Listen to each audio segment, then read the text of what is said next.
अब हम next topic पे जो आ रहे हैं, चैप्टर 6 का नाम है ध्यान योग।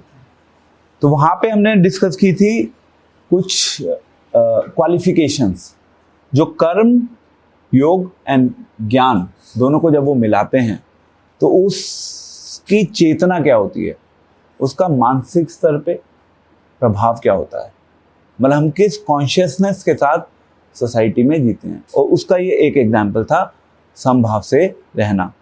आज का हमारा टॉपिक क्या है? ध्यान योग, चैप्टर 6। ध्यान योग को अष्टांग योग भी बोला जाता है, और ध्यान योग में लोग मेडिटेशन की भी बात करते हैं। लोग कहते हैं जस्ट कंसंट्रेट, आप अपनी आंखों के बीच में देखो, आप ध्यान लगाओ, आप अपनी nose, somewhere in your nose you see, and अलग अलग लेवल पे लोग अलग अलग प्रकार से मेडिटेशन करते हैं। कुछ कहते हैं आपके हृदय में परमात्मा है, परमात्मा के ऊपर चिंतन करिए। Just sit at one place, काम, आपको कुछ नहीं करना। इसको अष्टांग योग भी बोला जाता है। अष्टांग योग का क्या मतलब है ये भी हम आगे डिस्कस करेंगे। और जो ओवरऑल जो कॉन्सेप्ट है ध्यान योग का, अल्टीमेट ऑब्जेक्टिव क्या है कि हमें अपनी इंद्रियों को और अपने मन को वश में करना है। सारा प्रोसेस जो है ना, at the end of the day spirituality हमें इस लेवल पे तो लेके आती ही है। आप कोई भी अभ्यास कर लीजिए, चाहे भक्ति योग करिए, चाहे आप ज्ञान योग करिए प्रैक्टिस, चाहे आप ध्यान योग का प्रैक्टिस कीजिए, अल्टीमेटली आपको अपने मन को, अपनी इंद्रियों को वश में लेके आना होगा। नहीं तो आप कुछ भी कर रहे हैं, सब बेकार हो जाएगा।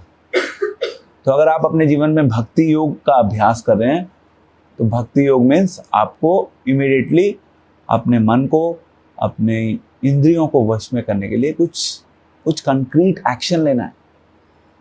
अब यहाँ पे भगवान से अर्जुन ने इस चैप्टर में 2 प्रश्न पूछे। अगर हम पहला श्लोक देखें तो पहला श्लोक जो है पेज नंबर 225, पहले श्लोक में भगवान, अभी शुरुआत जो चल रही है, इन द बिगिनिंग भगवान बता रहे हैं कि कर्मयोग जो है वो कर्मयोग कैसे चलेगा। आप कहेंगे कि भगवान ने चैप्टर 5 में ऑलरेडी उसके ऊपर बात कर ली। आपको ये समझना होगा कि भगवत गीता में जो डिविजन्स हैं, जब भगवान भगवत गीता बोल रहे थे उस समय चैप्टर वाइज डिवीजन नहीं थे, ये तो सब बाद में हुआ है। तो अभी हम कहते हैं ओके, ये चैप्टर का नाम कर्म योग है, ये चैप्टर का नाम ध्यान योग है। तो इनिशियल श्लोक का फोकस क्या है? इनिशियल श्लोक का फोकस यही है कि कर्म किस तरीके से करना है। पहला उन्होंने पॉइंट बताया कि अपने कर्म फल से अनासक्त रह के कर्म करना है। कर्म तो करना है परंतु उस कर्म के फल से अनासक्त रहना है। दूसरा पॉइंट बताया कि अपने कर्तव्य के पालन के रूप में अपने कर्म को करना है। आपका जो कर्म है वो आपका कर्तव्य है, उसका पालन कीजिए। तो कर्तव्य एक अलग लेवल है, और कर्तव्य के बाद आपका जो लक्ष्य है वो एक दूसरा लेवल है। एंड उसके बाद आप श्लोका 4 पे जाएं, पेज नंबर 228। श्लोका 4 में, जब कोई पुरुष समस्त भौतिक इच्छाओं का त्याग करके ना तो इंद्रिय तृप्ति के लिए कार्य करता है और ना सकाम कर्मों में प्रवृत्त होता है तो वह योगारूढ़ कहलाता है। योगारूढ़ टर्म आया है यहाँ पे, जो मोस्ट इंपॉर्टेंट टर्म है। यहाँ पे 2 चीजें भगवान ने बोली हैं। सबसे पहला, भौतिक इच्छाएं ना होना। जब आप कार्य करते हैं तो आपकी अपने आप इच्छाएं तो जनरेट होती हैं ना, और आप अपने आप को बिल्कुल इच्छा से फ्री भी नहीं कर सकते। इच्छाएं तो होंगी, ये शरीर मिल गया है तो इच्छाएं होंगी कॉन्टिन्यूसली। तो यहाँ पे इच्छाओं से मुक्ति का क्या मतलब है? हम कहते हैं बस यार, let's just become free from the desires, rest all will be taken care in life. Is it possible? नहीं है ना पॉसिबल। तो फिर ऑल्टरनेट क्या है? क्योंकि इच्छाएं तो होंगी, ऑल्टरनेट क्या है हमारे पास? इच्छाओं को नहीं रोक सकते आप आर्टिफिशियल मीन्स के द्वारा ट्राई कर सकते हो, बट अल्टीमेटली वो फिर ना ब्लास्ट करती है, और फिर आप सप्रेस तो करते हो अपनी इच्छाओं को, बट वो सप्रेशन लीड्स टू डिसास्टर। क्या करें? आउटकम के लिए आप पढ़िए यहाँ पे, इसको ध्यान से पढ़िए, बहुत ध्यान से पढ़िए पहली लाइन। जब कोई पुरुष समस्त भौतिक इच्छाओं का त्याग करके, यस, यहां पे आंसर है, इस श्लोक में पहली लाइन में ही आंसर है जो मैंने आपसे प्रश्न पूछा है कि अगर इच्छाओं को हम नहीं रोक सकते, इच्छाएं तो आएंगी, तो क्या करें? पर त्याग तो हो ही नहीं रहा ना, इच्छाओं का त्याग तो नहीं हो पाया। हाँ, ये बात ठीक कह रहे हैं आप। एक्चुअली यहाँ पे जो पॉइंट लिखा है, ये लिखा है भौतिक इच्छाओं का त्याग। तो इच्छाओं की भी यानी कैटेगरीज है, एक भौतिक इच्छा है और एक आध्यात्मिक इच्छा है। अब आप कहेंगे आध्यात्मिक इच्छा क्या है? मेरे अंदर आध्यात्मिक इच्छा है कि मैं भगवान के बारे में और जानना चाहता हूँ, मैं चाहता हूँ कि भगवान के नाम का गुणगान हो सब जगह, ये इच्छा ही तो है। तो ऐसा नहीं कि हम अपनी इच्छाओं से अपने आप को बिल्कुल फ्री कर लेते हैं, इच्छाएं तो रहेंगी, हम केवल क्या करते हैं, अपनी इच्छाओं को परिवर्तित कर देते हैं। हम भौतिक इच्छाओं में ज़्यादा दिमाग, ज़्यादा समय नहीं लगाते, हम आध्यात्मिक इच्छाओं की ओर फोकस करते हैं। आप अगर इस कार्यक्रम में आ रहे हैं, आपकी इच्छा क्या है?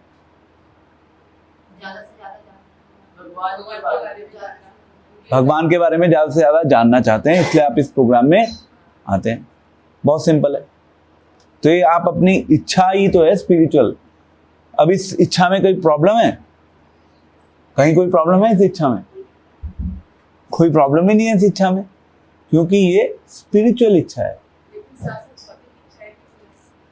भौतिक इच्छाएं हैं, पर जब आप धीरे धीरे ट्रेंड हो जाएंगे ना, तो क्या होगा कि आपकी, जैसे कहते हैं ना कि आपका लेट्स से बैंक अकाउंट है, या let's take an example of the glass.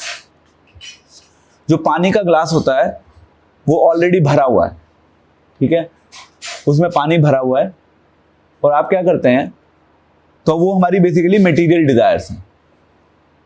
आपने क्या किया, आपको मिल्क मिला, दूध मिला, आपको दूध मिला, आपने दूध डालना शुरू किया, जग में दूध है, धीरे धीरे धीरे धीरे क्या होगा, पानी की जो डेंसिटी है वो खत्म होती चली जाएगी, और फाइनली उसमें क्या बचेगा, केवल।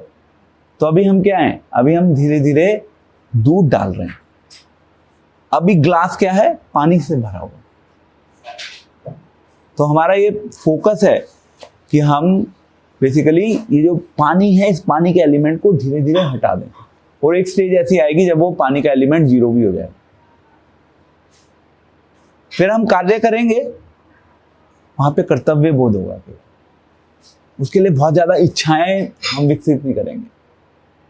And this is where the training is needed. उस चीज को करने में समय लगेगा, यही है कृष्णा कॉन्शियसनेस, ठीक है। तो अब इसमें यहां पे आ रहा है कि जब कोई पुरुष समस्त भौतिक इच्छाओं का त्याग करके ना तो इंद्रिय तृप्ति के लिए कार्य करता है। इंद्रिय तृप्ति का मतलब चीजों को भोगना, आंखों से देखते हैं, ओहो ये चीज बहुत सुंदर है, ये फूल देखने में मुझे बहुत अच्छा लग रहा है, आज मौसम बाहर बहुत अच्छा है, let's go out and enjoy, है ना, ऐसे ही थॉट्स आते हैं माइंड में। सो अब आप कहेंगे ओके फाइन, ये भी होगा ही होगा, इसको हम जीरो कैसे करें भाई? आप फिर उसको कोशिश करते हैं कि आप उसको किसी ना किसी तरीके से स्पिरिचुअल दिशा में उसको कन्वर्ट करें। आप कहेंगे ठीक है चलो अब पकोड़े तो खाने ही हैं, आप भगवान को भोग लगा के खाएंगे। आप इस भावना से वो पकोड़े बनाएंगे कि ये मैं केवल अपने लिए नहीं बना रहा, ये मैं भगवान के लिए बना रहा हूँ। भगवान जब इसे ग्रहण करेंगे तो भगवान को इसमें प्रसन्नता होगी, ठीक है। तो इंद्रिय तृप्ति के लिए कार्य करता है, ना तो इंद्रिय तृप्ति के लिए कार्य करता है और ना सकाम कर्मों में प्रवृत्त होता है। सकाम कर्म क्या है? सकाम का मतलब ये होता है कि हम अच्छा कार्य कर रहे हैं, उसको करने के पीछे हमारी कुछ पाने की इच्छा है। जो चैरिटी अगर हम करते हैं ओके फाइन, हम करेंगे, इससे हमें पुण्य मिलेगा। ये सकाम कर्म है बहुत सरल शब्दों में। कोई आपसे पूछेगा तो आपको क्लियर होना चाहिए सकाम कर्म क्या है, निष्काम कर्म क्या है। बिना कुछ रिटर्न के। मैंने मंदिर में दान दे दिया है, मुझे उसके बदले भगवान से कुछ चाहिए नहीं, लालच ही है। हाँ, बदले की भावना नहीं है। हाँ, वो निष्काम, सकाम कर्म एंड निष्काम कर्म। अल्टीमेटली हमें निष्काम कर्म के स्तर तक पहुंचना है, और तो वह योगारूढ़ कहलाता है। अब योगारूढ़ क्या है? योगारूढ़ टर्म, हाँ यहाँ पे लिखा हुआ है योग में स्थित। प्रभुपाद ट्रांसलेट कर रहे हैं इसके Hindi word to word meaning में, योग में स्थित। तो ये एक लेवल है, और ये सब चीजें हम केवल तभी कर पाएंगे जब हम भक्ति योग का अभ्यास करेंगे। क्योंकि जब तक भक्ति योग का अभ्यास नहीं होगा जीवन में, तब तक हमारी इच्छाएं भौतिक इच्छा से आध्यात्मिक इच्छा में परिवर्तित नहीं होगी। तो जब भी योग की बात होगी, अल्टीमेटली वो योग हमें भगवान तक लेके जाएगा, तभी वो योग सक्सेसफुल है, तभी हम योगारूढ़ बन पाएंगे, तभी हम योग में स्थित हो पाएंगे। नहीं तो वो योगा प्रोसेस काम नहीं करेगा। ये इनडायरेक्ट मीनिंग है, छुपा हुआ मीनिंग है इसका। अगर आप अपने आप को इच्छाओं से फ्री करना चाहते हैं, इंद्रिय तृप्ति अपने जीवन में कम करना चाहते हैं, या सकाम कर्मों में नहीं फंसना चाहते, इसके लिए आपको कुछ करना होगा, और वो है भक्ति योग। भक्ति योग एक ऐसा मैकेनिज्म है जो आपको इन सब चीजों से फ्री कर पाएगा। ठीक है, इज दिस क्लियर? अब आप नेक्स्ट श्लोक पर आ जाएं, 5, 6 and 7। यहां पे अब भगवान एडवाइस कर रहे हैं अर्जुन को। अब भगवान माइंड के स्तर पे बात कर रहे हैं। अब क्योंकि जो माइंड है ये हमारा सबसे बड़ा कॉम्प्लेक्स सब्जेक्ट मैटर है। It's one of the most complex subject matter of this world. Mind एक सबसे बड़ी मिस्ट्री है। माइंड, सबके माइंड में अलग अलग चीजें चलती रहती हैं। आप अभी यहाँ बैठे हैं, आप you can think of any damn place of this world. Mind में अलग अलग विचार आ सकते हैं, पता नहीं होता कि वो विचार सही हैं या गलत हैं। बहुत सी कंफ्यूजन रहती हैं। माइंड को समझना बहुत मुश्किल है।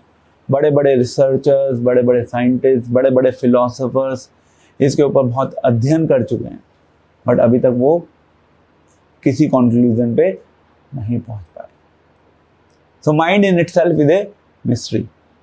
अब भगवान ने क्या बोला यहाँ पे? भगवान ने बोला कि अपने मन की सहायता से अपना उद्धार करे। तो आपका जो मन है वो आपको ऊपर भी लेके जा सकता है, और आपका मन आपको नीचे भी लेके जा सकता है। तो भगवान क्या कह रहे हैं? भगवान कह रहे हैं कि आपका जो मन है, आपका मन ही आपका मित्र है, और आपका मन ही आपका शत्रु है। जिसने अपने मन को जीत लिया है उसके लिए उसका मन उसका मित्र है, और जिसने ऐसा नहीं किया या जो ऐसा नहीं कर पाया उसके लिए उसका मन उसका शत्रु है। अभी ये क्वेश्चन आएगा, अर्जुन ने ये क्वेश्चन पूछा है भगवान से कि आप बात कर रहे हैं कि ऐसे करो वैसे करो, ध्यान योग की जब बात होगी। सो अर्जुन ने हाथ खड़े कर दिए थे। फिर से शुरू में अर्जुन ने हाथ खड़े करे, चैप्टर 1 में, चैप्टर 2 में, चैप्टर 3, 4, 5। अर्जुन इज अपने अंदर जो भी है वो निकाल रहा है भगवान के सामने। ये ज्ञान प्राप्त करने की विधि है। आप ज्ञान प्राप्त कर रहे हैं तो आप अपनी लाइफ में कोई भी डाउट मत रखिए। हमने डिस्कस किया था ये पॉइंट कि काट दीजिए इसको। संशय आत्मा विनश्यति। अगर माइंड में डाउट होगा तो वो हमारी आत्मा को नष्ट कर देगा। So we have to get rid of it. Arjun ने इसलिए प्रश्न पूछे हैं कॉन्टिन्यूसली। तो भगवान ने आगे मन के बारे में बात किया। अगर आप श्लोका 7 देखें, वहां पे लिखा है जिसने मन को जीत लिया है उसने पहले से ही परमात्मा को प्राप्त कर लिया है। तो यहाँ पे एक चीज निकल के आती है इनडायरेक्टली, जिसने मन को जीत लिया है उसने पहले से ही। इसका क्या मतलब है? What does it mean? पहले जो शब्द आया वो बहुत गंभीर है यहाँ पे। अगर आपको अपने मन को जीतना है, उसके लिए आपको भगवान की हेल्प चाहिए। बिना भगवान की हेल्प के आप अपने मन को नहीं जीत पाओगे। तो इसीलिए आ रहा है कि जिसने अपने मन को जीता, उसने ऑलरेडी परमात्मा से अपना कनेक्शन एस्टैब्लिश किया है, क्योंकि हेल्प तो भगवान ने की है ना मन को जीतने के लिए। हमारे प्रयास से हम अपने मन को नहीं जीत सकते। कई बार लोग कहते हैं कि ओके हम ध्यान करेंगे, योगा करेंगे, बट वो ध्यान या योगा जो है उसमें आप कर क्या रहे हैं? आप अपने मन से ट्राई कर रहे हैं, आप अपने मन से ही एक्सपेरिमेंट कर रहे हैं, अपने मन से एक्सपेरिमेंट कर रहे हैं अपने मन को जीतने का। Is it possible? यानी कि जो चीज खराब है, जो चीज ऑलरेडी प्रॉब्लम में है, उसी के द्वारा आप सॉल्यूशन ढूंढने का प्रयास कर रहे हैं। तो टेक्निकली आज जब हम इस युग में ध्यान योग की बात करते हैं, तो आप सबको पता है 4 युग हैं, सतयुग, द्वापर, त्रेता एंड कलयुग। हर युग का एक अपना प्रोसेस है। सतयुग में पहले लोग ध्यान करते थे, त्रेता में लोगों ने फिर क्या किया? यज्ञ किया। द्वापर में फिर लोगों ने भगवान के विग्रह की पूजा की, एंड देन फाइनली अब कलयुग आ गया। कलयुग का फोकस है हरि नाम संकीर्तन, दैट्स इट। और कुछ नहीं चाहिए, अल्टीमेटली और कुछ नहीं चाहिए। और यहाँ पे इसलिए भगवान ने लिखा है जिसने मन को जीत लिया है उसने पहले से ही परमात्मा को प्राप्त कर लिया है, क्योंकि उसने शांति भी प्राप्त कर ली।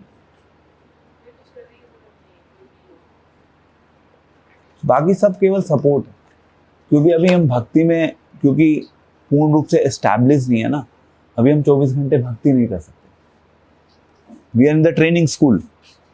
जैसे एक रनर होता है, उसको पहले दिन बोलो कि आपको पूरे दिन भागना है, वो नहीं भाग पाएगा। बट जैसे जैसे वो अभ्यास करता रहेगा, अभ्यास के माध्यम से आगे बढ़ता रहेगा, तो I am sure the time will come when he will be in a position to run for the whole day also. It's just a matter of training. तो अभी क्या है कि भगवान ने इसलिए आपको कर्मयोग भी दे दिया, साथ में ज्ञान योग भी दे दिया, क्योंकि अभी आप 24 आवर्स हरिनाम संकीर्तन नहीं कर पाएंगे। तो भगवान ने कहा ठीक है फाइन, थोड़ा कर्म भी कर लो और थोड़ा सा ज्ञान भी ले लो। अल्टीमेटली भक्ति, भक्ति सर्वश्रेष्ठ है। आप ये हमेशा ध्यान रखिए, भक्ति टॉप मोस्ट है, बाकी चीजें हमें केवल सपोर्ट दे रही हैं। जैसे बर्गर होता है, ठीक है, बर्गर का मेन एलिमेंट क्या है? उसके अंदर जो टिक्की होती है, ठीक है ना। बाकी सब क्या है? फीलिंग्स हैं। मेन टिक्की है और चीज है शायद। तो ऊपर नीचे जो है बंस, वो सपोर्ट कर रहे हैं। मतलब मेन टेस्ट तो टिक्की का ही होता है ना। तो कर्म योग, ज्ञान योग, बीच में भक्ति। ऐसे ही भगवत गीता में कर्म योग, ज्ञान योग, बीच में भक्ति। अब यहाँ पे 8 और 9 में अगर आप देखें तो समभाव की बात हो रही है। हमने जो पहले चैप्टर 5 में डिस्कस किया था, योगी के लक्षण बताए जा रहे हैं। योगी हमेशा सबको एक समान, एक स्तर पे देखेगा। हम सब योगी बनने का प्रयास कर रहे हैं। अब सोसाइटी में कुछ ऐसे भी हो सकते हैं, कुछ कर्म योगी बनना चाहते हैं, कुछ ध्यान योगी बनना चाहते हैं, कुछ ज्ञान योगी बनना चाहते हैं, बट अल्टीमेट लक्ष्य है कि हमें भक्ति योगी बनना है। और योगी बनने के लिए घर नहीं छोड़ना है। योगी बनने के लिए ऐसा नहीं कि हमें सैफरन क्लोथ्स पहनने हैं। We all can become. ये कृष्णा का एश्योरेंस है भगवत गीता में। ऐसा नहीं है कि मैं केवल आपको बताने के लिए बोल रहा हूँ। It's a confirmation from Krishna. ठीक है, अब आप श्लोक 17 पे आ जाएं सीधा। अगर आप बीच के जो श्लोक हैं इनको अगर आप देखेंगे, यहाँ पे बता रहे हैं भगवान कैसे आपको योगा अभ्यास करना है। टिपिकल ध्यान योग की प्रैक्टिस कैसे होती है। आप एक quickly I am just reading for your reference. योगाभ्यास के लिए योगी, ये ध्यान योग की बात हो रही है, ध्यान से सुनिएगा। योगाभ्यास के लिए योगी एकांत स्थान में जाकर भूमि पर कुशा बिछा दे। कुशा मीन्स इट्स ए ग्रास। और फिर उसे मृगछाला से ढके तथा ऊपर से मुलायम वस्त्र बिछा दे। आसन ना तो बहुत ऊंचा हो ना बहुत नीचा, यह पवित्र स्थान में स्थित हो। योगी को चाहिए कि इस पर दृढ़ता पूर्वक बैठ जाए और मन, इंद्रियों तथा कर्मों को वश में करते हुए तथा मन को एक बिंदु पर स्थिर करके हृदय को शुद्ध करने के लिए योगाभ्यास करे। अब यहाँ पे टिपिकल ध्यान योग की बात हो रही है। आपको कंसंट्रेट करना है, आपको एक सुटेबल प्लेस चाहिए। उस सुटेबल प्लेस में आपके पास सुटेबल बैठने का अरेंजमेंट होना चाहिए। क्या पॉसिबल है हमारे लिए? उसके बाद आगे क्या कह रहे हैं? योगाभ्यास करने वालों को चाहिए कि वह अपने शरीर, गर्दन तथा सिर को सीधा रखे और नाक के अगले सिरे पर दृष्टि लगाए। मैंने बताया था ना अभी। इस प्रकार वह अविचलित तथा दमित मन से, भय रहित विषयी जीवन से पूर्णतया मुक्त होकर अपने हृदय में मेरा चिंतन करे और मुझे ही अपना चरम लक्ष्य बनाए। 17 पे आ जाएं। अब प्रैक्टिकल एडवाइस भगवान दे रहे हैं यहाँ पे। फेमस श्लोक है भगवद गीता का, युक्तहार विहारस्य युक्त चेष्टस्य कर्मसु युक्त स्वप्न अवबोधस्य योगो भवति दुःखः। जो खाने, सोने, आमोद, प्रमोद तथा काम करने की आदतों में नियमित रहता है, वह योगाभ्यास द्वारा समस्त भौतिक कलेशों को नष्ट कर सकता है। यहाँ पे आमोद प्रमोद का आया है एक शब्द, क्या मतलब है इसका? हाँ, मतलब प्रैक्टिकली ठीक है, entertainment, good point, something that we like to do in life. खेलना, going out, it's like habit, fun and frolic, जिसको आपको करने में अच्छा लगता है। प्रभुपाद ने इसको इंग्लिश में ट्रांसलेट किया है रिक्रिएशनल एक्टिविटीज। तो यहाँ पे क्या लिखा है? जो खाने, सोने, आमोद प्रमोद तथा काम करने की आदतों में नियमित रहता है। बड़ा मुश्किल है। यहाँ पे रेगुलेशन की बात हो रही है। The need of living A regulated life, discipline जिसको बोलते हैं। डिसिप्लिन में रहना बड़ा मुश्किल है, स्पेशली जब हम लाइफ में इतनी सारी चीजें हमारी लाइफ में चल रही होती हैं, कभी ये है कभी वो है। और यहाँ पे योगा अभ्यास का जो विज्ञान है, it should ultimately lead to some discipline in our life. ये प्रैक्टिकल है। ऐसा नहीं है कि आज हम 10 बजे उठ रहे हैं सुबह, कल हम रात को 2 बजे उठ गए। There has to be a balance, and आसान नहीं है ये करना, but we have to try. हमारा लक्ष्य है वो कि यस, हम डेली, आज हम 5 बजे उठ रहे हैं, कल हम 4 बजे उठ रहे हैं, this much is okay. But अगर वो बहुत सिग्निफिकेंट वेरिएशन है, then we need to look into it. ठीक है? तो यहाँ पे concept of regulation and discipline भगवान बता रहे हैं। अब आप ना सीधा श्लोक 33 पर आ जाएं। यहाँ पे अर्जुन ने कहा, हे मधुसूदन, आपने जिस योग पद्धति का संक्षेप में वर्णन किया है वह मेरे लिए अव्यावहारिक तथा असहनीय है, क्योंकि मन चंचल तथा स्थिर है। आ गया पॉइंट? अब ये क्वेश्चन हम सबके लिए इंपॉर्टेंट है। हम सब लोग इस क्वेश्चन को अपनी लाइफ में टाइम टू टाइम फेस करते हैं। अर्जुन ने अपने हाथ खड़े कर दिए, क्योंकि पहले भगवान ने ध्यान योग के बारे में बताया। ध्यान योग की क्या कंडीशंस हैं, कैसे आप ध्यान योग का अभ्यास कर सकते हैं। अब अर्जुन थोड़ा सा डर गया, क्योंकि ध्यान योग को प्रैक्टिस करना कलयुग में असंभव है, रेयरेस्ट ऑफ द रेयर। इसलिए अर्जुन ने तो मना कर दिया। उसने कहा कि मैं हवा को अपने वश में कर सकता हूं, परंतु मन को मैं काबू में नहीं कर सकता। हवा को वश में करना भी कोई आसान काम नहीं है, बट अर्जुन वॉज रेडी कि ठीक है, आई एम रेडी, मैं हवा को वश में कर लूंगा, मन को वश में नहीं कर सकता। तो फिर अगर आप नेक्स्ट श्लोक पे देखें तो वहां पे भगवान ने कहा, श्री भगवान उवाच असंशय महाबाहो मनोदुनिग्रहं चलम् अभ्यासेन तु कौन्तेय वैराग्येन च गृह्यते।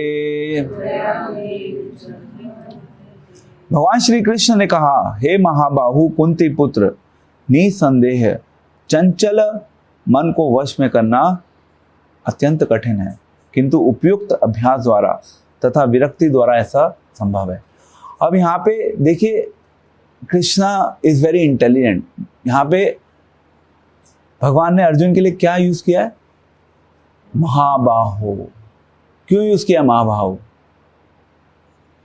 अर्जुन भी बोल देते, गुड़ाकेश कुछ भी बोल देते, महाबाहो क्यों यूज किया?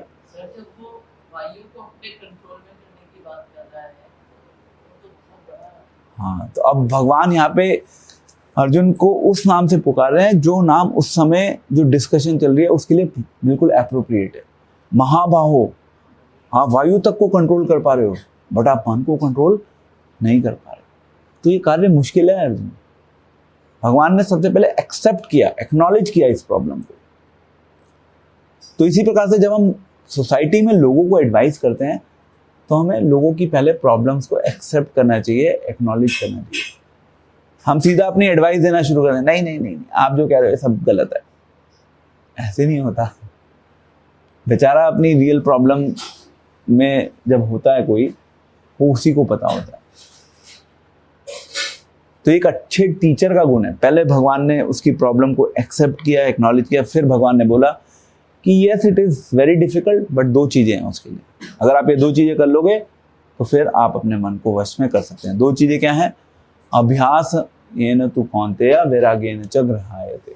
अभ्यास करो अर्जुन, रिकमेंडेशन फ्रॉम कृष्ण। अब मैं कहता हूं कि अभ्यास करना तो ठीक है, परंतु यहाँ पे भगवान इस संसार में पैसे कमाने के अभ्यास की बात नहीं कर रहे, जिसमें मोस्टली हम लोग बिजी रहते हैं। यहाँ पे अभ्यास इस संसार के लिए नहीं है, इस संसार के लिए अभ्यास इररिलेवेंट है। अब आप माइंड कंट्रोल टेक्निक सीख रहे हो, ओके, मैंने ये टेक्निक अप्लाई करी। टेक्निक क्या है? टेक्निक एक अभ्यास है। आपने कहा मैंने इस टेक्निक को अपनी लाइफ में अप्लाई किया जिससे कि मेरा माइंड कंट्रोल में आए। मेरा माइंड तो कंट्रोल में आ गया, बट कंट्रोल में आने के बाद मैंने क्या किया? मैंने क्या किया अपने माइंड के साथ? Now I am planning how to become rich in the world. मेरा माइंड ज्यादा स्ट्रांग हो गया है, मेरा माइंड मेरे कंट्रोल में है, मैं ज्यादा अच्छे से चीजों को कर सकता हूं। जैसे ही आपके माइंड में ये थॉट आया, आपने सीखा था कुछ अच्छा, पर आपने उसको इस्तेमाल किया गलत दिशा में। सोसाइटी में यही हो रहा है। आज के समय में लोग वैदिक नॉलेज को इस्तेमाल करते हैं अपने लाभ के लिए, उन्हें भगवान से कुछ लेना देना नहीं होता। इसलिए कई बार लोग भगवत गीता के ऊपर बड़े बड़े मोटिवेशनल सेमिनार करते हैं। अगर भगवान नहीं होंगे पिक्चर में तो उस सेमिनार का फायदा क्या है? आज के समय में आप बातें कर रहे हो कि ओके आप भगवत गीता पढ़िए, आप बहुत बड़े लीडर बन जाइए, बट लीडर तो बन गए, अगर आपने भगवान की भक्ति नहीं करी लीडर बन के, what is the point? Let's move on. So यहाँ पे प्रश्न पूछा था 33 में, 34, 35, 36। 35 में आंसर किया था भगवान ने दो चीजें बोली, अभ्यास और दूसरा था वैराग्य। जब सही अभ्यास होगा तो अपने आप वैराग्य भी आएगा लाइफ में। वैराग्य का सरल दृष्टिकोण क्या है? कि हम चीजों को भगवान से जोड़ते हैं। जब हम चीजों को भगवान से जोड़ते हैं तो अगर हमारे जीवन में चीजें हमारे पास हैं तो भी ठीक है, बाई चांस नहीं है then also it is fine. हम चीजों के पीछे क्रेव नहीं करते।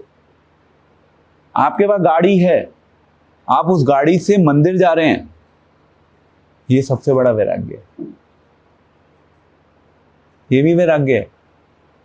अभी हम माता जी के घर में बैठे हैं, माता जी के घर में हम क्लास अटेंड कर रहे हैं, ठीक है। This is the perfect use of this place. इसको बोलते हैं निर्बंध कृष्ण संबंधे युक्त वैराग्य न उच्यते। युक्त वैराग्य टॉप मोस्ट है, ये युक्त वैराग्य टॉप मोस्ट है। तो जो भी ऑब्जेक्ट है, जो भी हमारी पॉसिबिलिटीज हैं, उन सबको हमें भगवान की सेवा में इस्तेमाल करना है। We don't have to leave things, but we have to engage things in Krishna service. This is Krishna consciousness.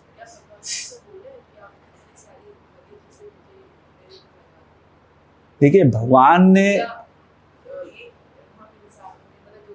देखिए इसमें दो चीजें हैं। भगवान ने ये जरूर बोला है कि आप मुझे अर्पण करिए, ठीक है।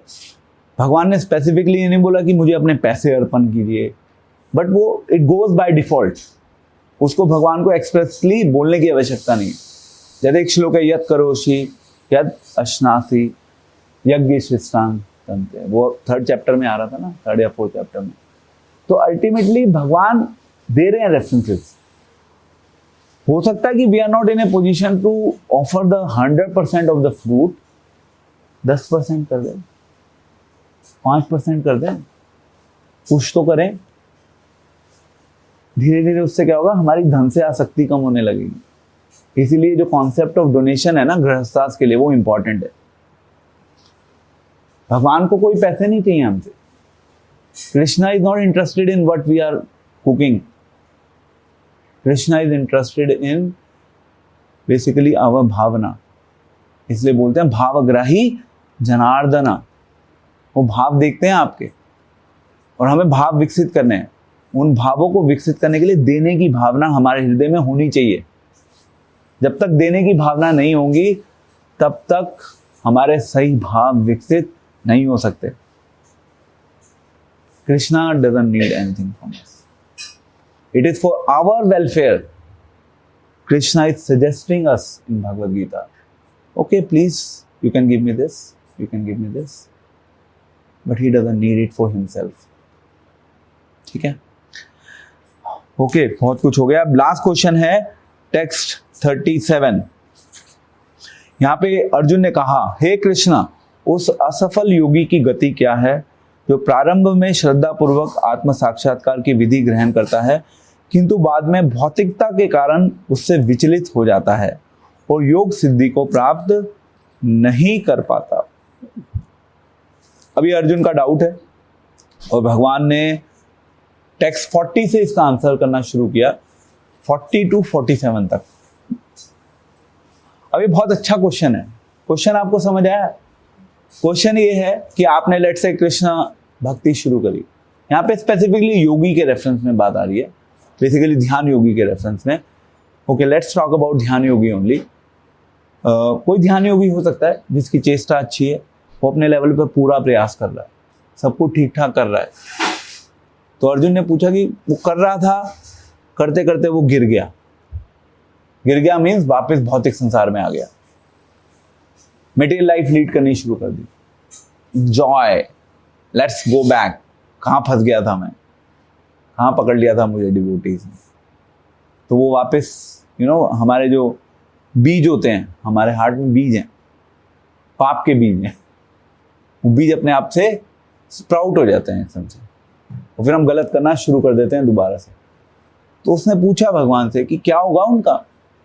भगवान ने फिर इसका आंसर दिया है। भगवान ने बोला कि आपके अंदर अगर कल्याण की भावना है तो ना तो इस लोक में ना परलोक में उसका कभी विनाश होगा।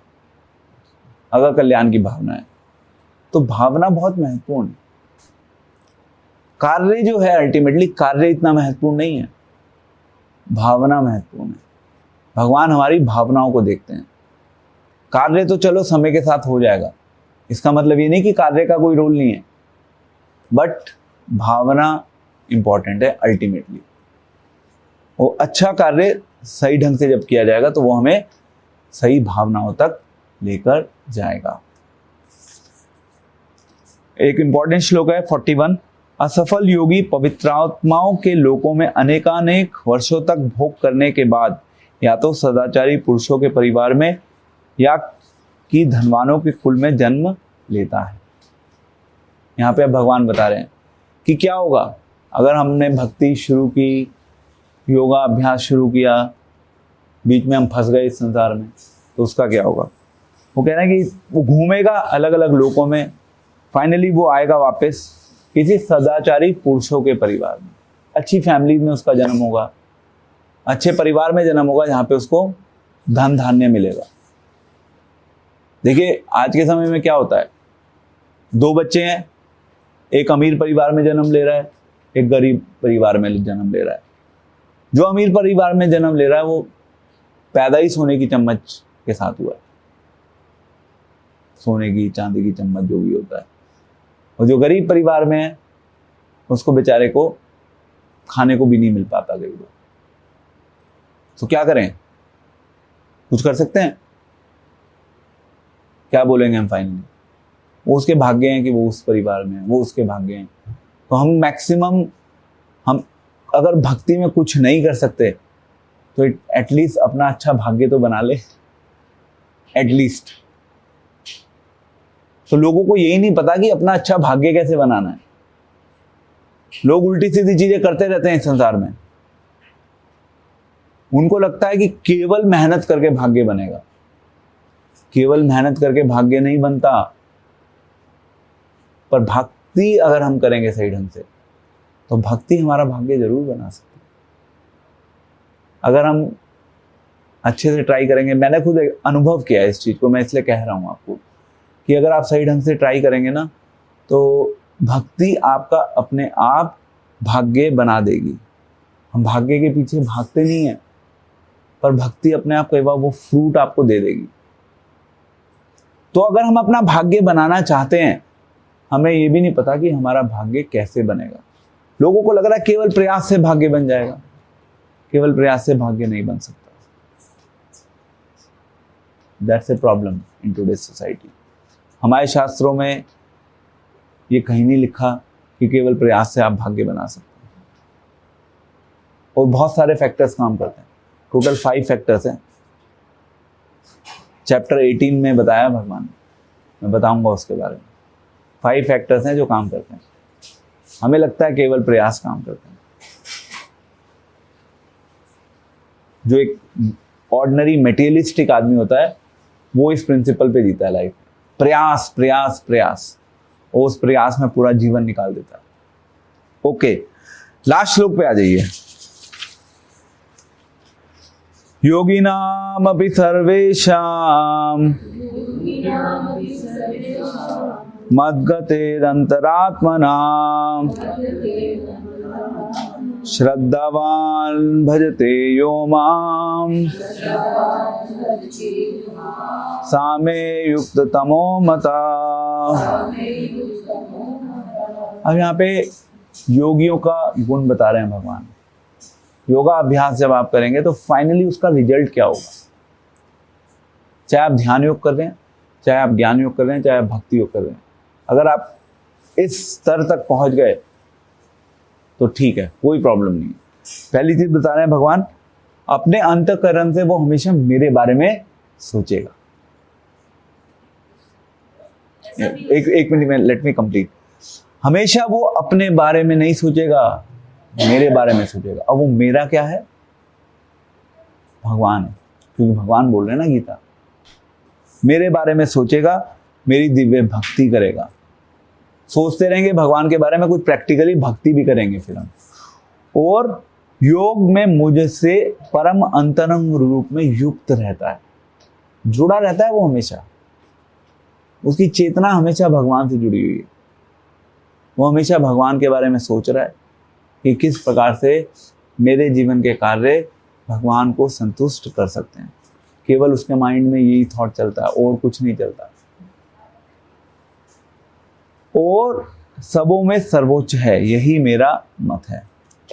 So this is final recommendation from Krishna कि अगर हम योगा अभ्यास करते हैं तो योगा अभ्यास से अल्टीमेट जो हमारे जीवन का लक्ष्य है वो क्या है? भगवान तक पहुंचना। अगर हम भगवान तक पहुंच जाएंगे देन एवरीथिंग इज फाइन। अगर हम भगवान तक नहीं पहुंचते then everywhere there is only a problem and nothing else. So we have to make a right choice